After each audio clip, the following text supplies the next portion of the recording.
ವಿಚಾರ ಚರ್ಚೆ ಮಾಡ್ತೀವಿ. ನೀವು ಪುಟ್ರಂಪೇಟೆಯವ್ರನ್ನ ಭೇಟಿ ಮಾಡಿವಿ, ಅನಿಮಲ್ ಹಸ್ಬೆಂಡ್ರಿ ಆಗಿದಾರಲ್ಲ ಅವ್ರನ್ನ ನಾಳೆ ಹೋಗಿ ಭೇಟಿ ಮಾಡಿ. ನೀನು ಇದ್ರೆ ಕರ್ಕೊಂಡು ಒಂದು ಭೇಟಿ ಮಾಡ್ತೀನಿ. ಅವರು ಅದನ್ನು ಪ್ರಸ್ತಾಪ ಮಾಡಿ ನಾವಲ್ಲಿ ಅವ್ರಿಗೆ ಧ್ವನಿಗೂಡಿಸ್ತೀವಿ. ಬಂದಿದ್ದೀವಿ ಅದಕ್ಕೆ ನೀವು ಅದನ್ನು ಮಾತಾಡ್ತೀನಿ.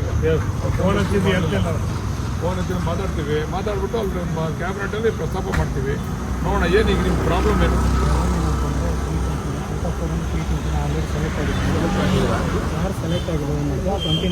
ಗೋಲ್ಮಾಲ್ ಏನಾಗಿದೆ ಅಂದರೆ ನಮಗೆ ಏನಿದೆ ಏನು ಯಾಕೆ ನಿಂತಿದೆ ಮತ್ತು ತಡೆ ಯಾರು ಅಲಿಗೇಷನ್ ಮಾಡೋರು?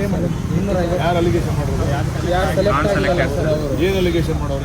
80 lakhs ತಗೊಂಡು ಆಯಿತು, 80 lakhs ತೊಗೊಂಡು ಅಲಿಗೇಷನ್ ಮಾಡೋರಲ್ಲ, ಪ್ರೂಫ್ ಕೊಟ್ಟಿದ್ದಾರೆ. FIR ಅಂತ ಯಾರು 29 ಟಾಪ್ 29 ಮೆಂಬರ್ಸ್ ಮೇಲೆ ಏನು ಎವಿಡೆನ್ಸ್ ಇಲ್ಲದಂಗೆ FIR ಹಾಕಿದ್ದಾರೆ. ಯಾರು FIR ಹಾಕಿದ್ರು? ಕಂಪ್ಲೇಂಟ್ ಕೊಟ್ಟವ್ರೆ. ಅವ್ರದ್ದೇನೋ ತನಿಖೆ ಮಾಡ್ತಾವ್ರ? ಟ್ರಾನ್ಸ್ಫರ್ ಆಗಿದೆ. ಬೇರೆ ಬೇರೆ ಸಂಘಟನೆಯವರು ಒಂದು ಒತ್ತಾಯ ಮಾಡೋದ್ರಿಂದ ಅದು CID ಹೋಗಿದೆ. 29 ಮೆಂಬರ್ಸ್ ಇನ್ವೆಸ್ಟಿಗೇಷನ್ ಮಾಡ್ತಿದ್ದಾರೆ. ಯಾವುದೇ ರೀತಿ ಆರೋಪ ಇಲ್ಲ ಆದರೂ ಅವ್ರಿಗಾದ್ರೂ ಆದರೂ ಮೂವ್ ಮಾಡ್ತಾ ಇದ್ದಾರೆ. ಅದನ್ನು ಅವ್ರ ಜೊತೆ ನಂದು ಹೋಲ್ಡ್ ಮಾಡ್ಕೊಂಡಿರ್ತೀನಿ. ಏನಾಗಿದೆ ಔಟ್ಸೋರ್ಸ್ ಮೇಲೆ ವೆಂಕಟೇಶ್ ಇದ್ದಾಗ ಮಂದಿ ಅಪಾಯಿಂಟ್ ಮಾಡೋಣ. ಅವರು ಇದರಿಂದ ಹೊರಗೆ ಹೋಗ್ತಾರೆ ಅಂತ ಹೇಳಿ ಒಂದು ಟೀಮ್ ಆಗಿ ಇವ್ರ ವಿರುದ್ಧ ಮಾಡ್ಕೊಂಡ್ಬಿಡ್ತಾರೆ. ಈಗ ಔಟ್ಸೋರ್ಸ್ ಹೊರಗೆ ಹೋಗ್ಬಿಡ್ತಾರೆ. ಏನು ಪ್ರೂಫ್ ಇಲ್ಲ, ಅವ್ರ ಕಂಪ್ಲೇಂಟ್ಗೆ ಆಧಾರ ಏನಿಲ್ಲ. ಆಲ್ರೆಡಿ ಕೆಪಿ ಸೆಕ್ರೆಟರಿ ಮೇಡಮ್ ಹೇಳಿದ್ದಾರೆ, ಯಾವುದೇ ಎವಿಡೆನ್ಸ್ ಕೊಟ್ಟಿಲ್ಲ. More than 2 months first criminal complete ಆಗಿತ್ತು. ಯಾವುದೇ ಎವಿಡೆನ್ಸ್ ಇಲ್ಲದೇ ಸುಮ್ಮನೆ ಬಂದು ಇದೇ ಎವಿಡೆನ್ಸ್ ಇದೆ, ಎವಿಡೆನ್ಸ್ ಜಾಸ್ತಿ ಮಾರ್ಕ್ಸ್ ತೆಗೆದಿದ್ದಾರೆ ಅಂತ ಕಂಪ್ಲೇಂಟ್ ಹಾಕ್ಬಾರ್ದು.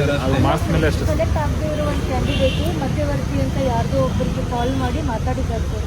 ಅದನ್ನ ಇವ್ರು ಯಾರು ಸೆಲೆಕ್ಟ್ ಆಗಿರೋ ಯಾರು ಮಾತಾಡಿದ್ರು?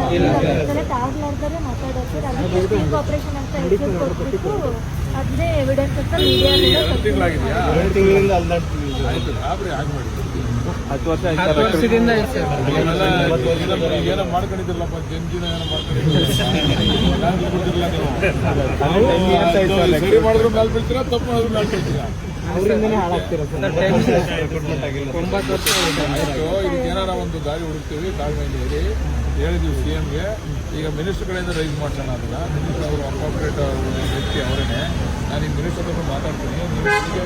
ತಗೊಂಡು ಮಿನಿಸ್ಟರ್ ಮನೆಗೆ ಹೋಗಿ ಮಿನಿಸ್ಟರ್ ಒಂದು ಡಿಸ್ಕಷನ್ ಮಾಡಿ ನಾಳೆ ಕ್ಯಾಬಿನೆಟ್ ಇದೆ, ಕ್ಯಾಬಿನೆಟಲ್ಲಿ ಒಂದು ಚರ್ಚೆ ಮಾಡ್ತೀವಿ. ಅದಕ್ಕೇನೋ ಒಂದು ದಾರಿ ಹುಡುಕೋಣ. ಹೇಳಿದ್ದೀವಿ ಕಂಡೀಷನ್ ಆರ್ಡರ್ ಕಾಪಿ ಕೊಡಿ.